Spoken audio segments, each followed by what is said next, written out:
เลยมาตอนสวยๆบาดนี้ตอนสายๆบ้ากัด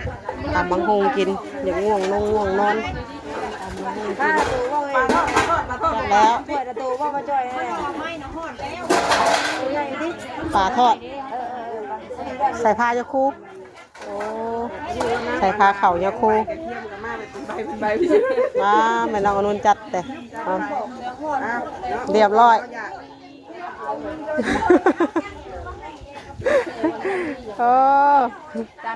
เฮ้ยต้องโรยใบกระเทียมที่เตี้ยสูตรแม่อานุ่นพี่น้องเอ้ยกับทักทายสบายดีเลยสวัสดีเด้อพี่น้องตอนสายๆบัดนี้พี่น้องเอ้ยพากันเตรียมข้าวเที่ยงบัดนี้แน่นวุ่นแน่บัดนี้เพราะว่าลายย่างแล้วบัดนี้นะลายย่างลายแนวเนาะสบายดีเด้อแม่น้องนุ่นเด้อนะมาเบิ่งหาซีมึงก่อนโอ้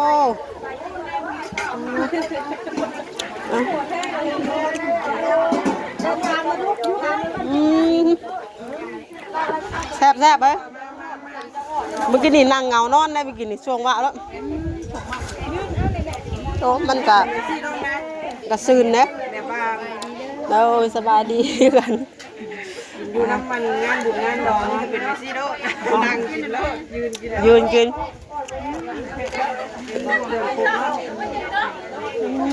มีใบกันเดี๋ยวเบิ่งสีสันประเดี๋ยวมือเนาะแบบกินแบบแบบกินได้อยู่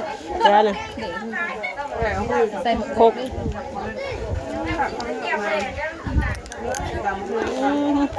กระปูแล้วมันแบบน้องมาท่านเป็นบล็อกหรือว่าอะไรเป็นนะว่ามูอ่ะเมย่าของเจ้าน่ะลองจ้าหากำลังชิบอกว่าซัมบากระปูหนึ่งมาเปลี่ยนเป็นกระปูรองนี่ป้าชุดยอดว่ะข่อยมักกินกระปูร้องบ่เป็นบ่ถ้าลองเห็ดแบบพุ่งน้อยเลยค่ะเป็นเหล่าอ๋อน้ำปลาแล้วใส่น้ำปลาแล้วน้ำปลาเอาน้ำเปล่าเนาะใส่น้ำปลาหมดโอ้ยสบายดีเด้อไปก่อนนะบ่จะไปแล้วบ่ก็หากำลังมาไปง่ายๆได้ไม่ต้องพอกันตอนเว้นนะแล้วกินแบนตอนนั้นนี่มันก็ตอนไรจักตอนไรดิตอนนี้ก็เว้นนะดิตอนนี้ก็ชีเว้นนะตอนนี้จะเห็ดเป็นบ่ในกลุ่มนั่นอ่ะสุดยอดได้เลยขอซื้อหนึ่งตัวไม่เห็ดบุฟเฟ่ได้ลอยมันกับแคมน่ะมาไหมงาอีกงมอีกครั้งนี้ใส่น้ำปลาแกงถั่วกระพุ้งกันยังบุฟเฟ่ได้เห็ดอะไรเห็ดบุฟเฟ่เนาะเห็ดปูดองเป็นอยู่ก่อยกันได้ว่ามันเผาไว้แล้วก่อยเห็นอ่ะเชื่อออกบ่เลยเชื่อออกจากกระปุกบ่กันเห็นอ่ะมันเผาไว้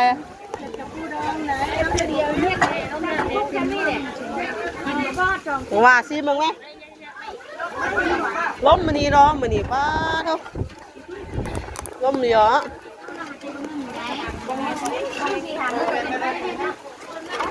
ชองทำมือก็ได้แล้วทำนี่อ่ะแม่จะนี่ก็อยากเข้มเนี่ยเข้มนี่คือมันเป็นนะบ่หรือว่าอะไรเข้มนี่แต่บะแหลกก็ยังเข้มดิมันเป็นเนี่ยแทบยังเลย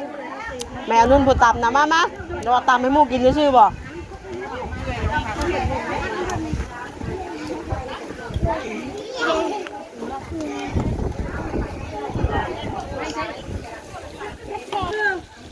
ส่งไอ้น้องมาเฮ็ดยังเดี๋ยวนี้นะ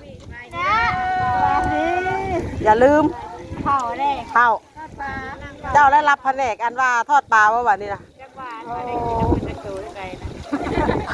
เผาไปเผามายังไม่ได้ยุ่นเพราะว่าทอดจะมาเผาอันทำเจ้าอยากอันนั้นล่ะ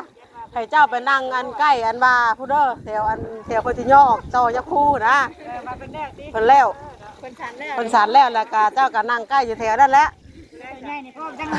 ยแล้วก็นั่งไกลกับพ่อดีเลยเอาย่างอันพวกอันนี้มาย่างหนีมาได้บ่ก็ได้นี่มันเป็นอะไรได้ทุกคนไปทางน่ะโอ้บุญสาวบุญเราจัดการเลยเรามันใหญ่เฮงมันเราบ่ไหวมันนี่มันลมแห้งเนาะมันนี่นะเนาะ ลมเพลงหางลมมือเบาอยู่มามือเศร้านี่นั่นจนมาจนเข่ากองไผ่กันยังสันดินอยู่เอามาดับบ่สวัสดีไปทำหน้าแบบโมซื่นแท้นี่นะอีเทิงผู้ใดเอ้ยปิดน้ำแน่จักแล้วพอดับบ่มอดบ่มันพิงจำนึกมันนะ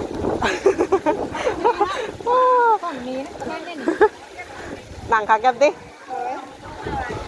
เฮ้ยอันนั่งอันตรงต้นมะพร้าวได้เลยนี่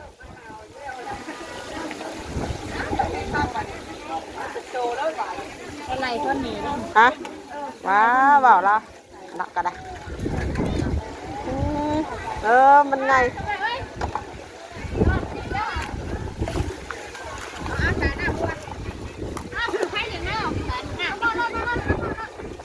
ป้ามอดแน่ลอย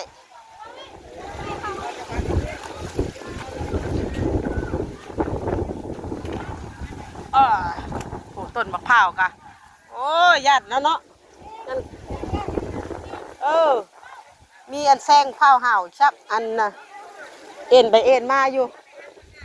ง่าเผาห่าวกะเตรียมตอนนี้กำลังตัดเจียมตอนเที่ยงเดี๋ยวน้ำปลาเขาเอาไว้ใส่ตำเขาเลยน้ำปลาอันนั้นปิ้งสิ้นมีอยู่บ่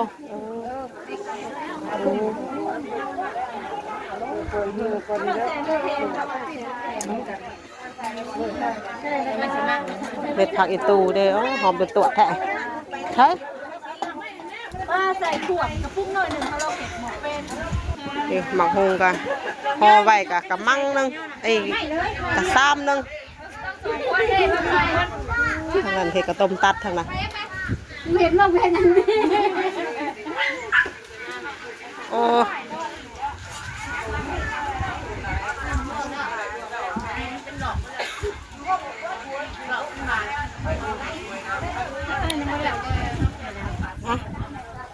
ยังไง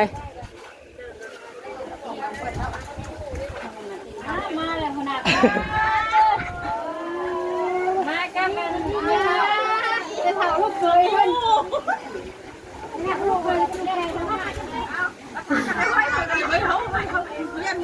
นในบักตัวลายแค่เนาะก็ชนะแล้วพอไม่ได้อีแล้วเนาะหลานเห็น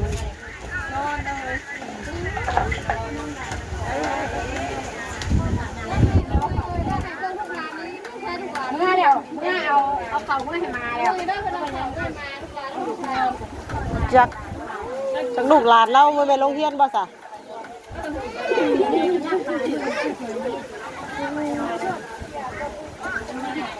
ก็เก่งกันจน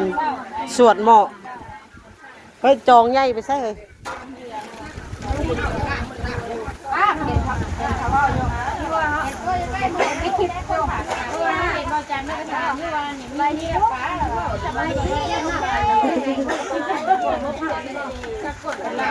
กินนี่ได้ไหมด้วยได้ไหมลูกเลยว่าลูกเลยว่าเป็นมอลูกเลยว่าตายผมยืนแต่ขอบคุณค่ะบอกเองนะโอ้ยคนสิคุร่างจะเอาขึ้นในข่าวโอ้ยมากลายของยืมแล้วกันนะยืมมาวางไว้แต่คนนี้ลูกสาวเขาเอาครองเนาะยืมไปคนนี้เอาครองกระดองแล้วเพราะว่าผมมาคนยาวแล้วมาคนแบบนี้คนมาคนแบบนี้แหละมาคนดีจังนี่เดี๋ยวเราจะยืนห่างได้ค่ะแม่คนมากกว่าดิคนมากกว่าพุ่งเสียคนมากได้จ่อยเห็นว่าลมพัดร้อนหาจองเงาได้ผมแม่อันยังช่างเจ้ากินบ่นี่นะกินบ่รับไปหาอยู่จะกินขนมเขาไม่อยากก็ต้มอยากกินขนมกินขนมไม่ก็ดีด้วยไปปึ๊บมาอยู่เนาะกล่องกับปึ๊บไปปึ๊บมาโอ้ว่าจะถ่ายก็ถ่ายแสงตกเลยพี่น้องเลยปึ๊บไปปึ๊บมา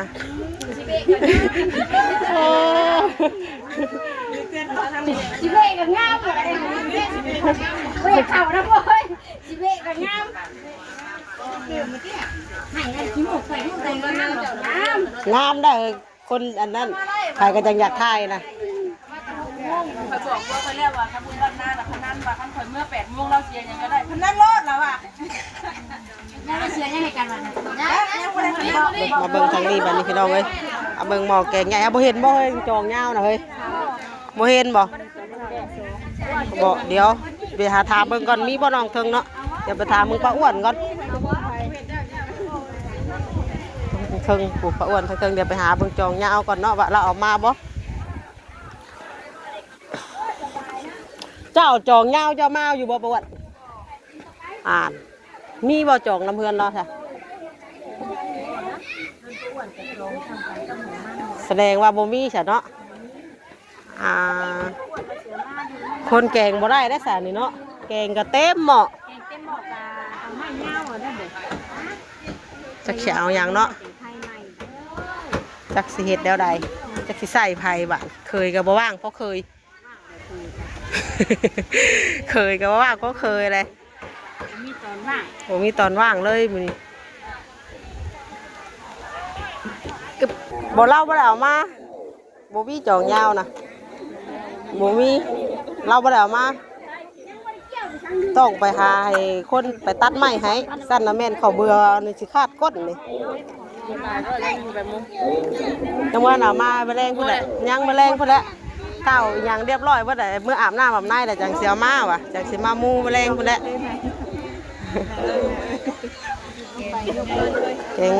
แกงหม้อใหญ่ค่ะผมมีแนวค้นเลย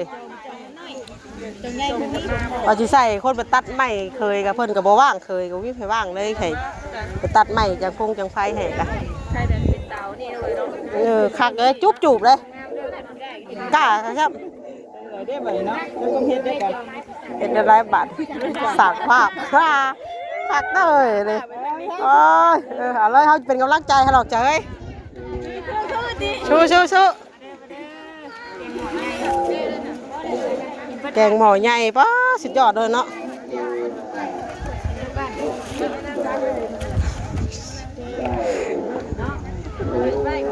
ก็เฮ้ยพระอัดไม้บาทนี่ดิไปหาตัดไม้บาทนี่เฮ้ยอัดไว้สะก่อนอันนั้นก็ยังหนึ่งเข่ากึบอยู่ทางไหนเท่าไรจะว่าหม้อที่9ที่10แล้วก็บ่จักมื้อนี้มาเบิ่งทางสาวทองต่ออีกนวดป้ายืดดิวันนี้อยากได้วันนี้ อยากเคยเล็บหักบ่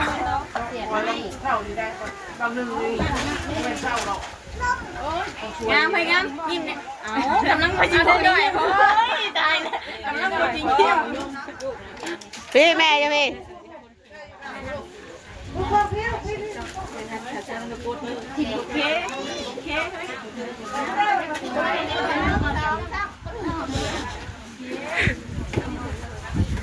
คือช่วยล่ะ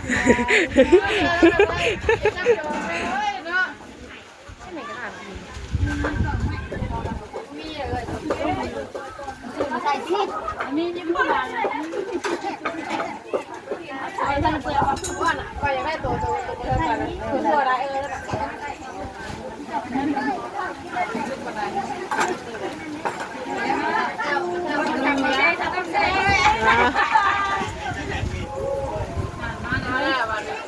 พี่อยู่พี่เต็มดอกใครจะใส่ผู้เลิกไหมถ้าจะว่าอย่างนี้ต้องพี่น้องเนาะปูสาวเอาไปรถแล้วเลยมีดเคยกับพ่อมีดพ่อเคยเฮากันลายไข่กันลายพี่น้องไว้ซอยกันพูละเด็กพูละหน่อยอะไรเอ้ามีตะขาอีกว่าวันนี้นั่น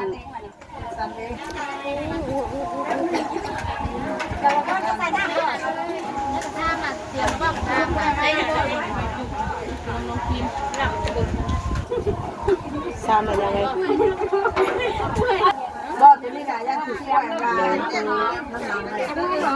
คนกำลังลังมาคือเรารอบเที่ยงปุ๊บ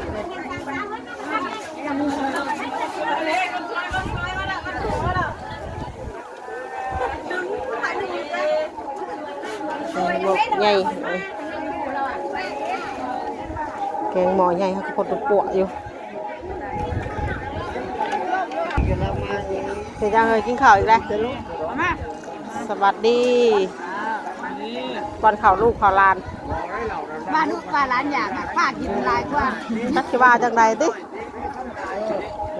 คนกำลังเริ่มมาตอนเที่ยงบัดนี้เอาไว้ผม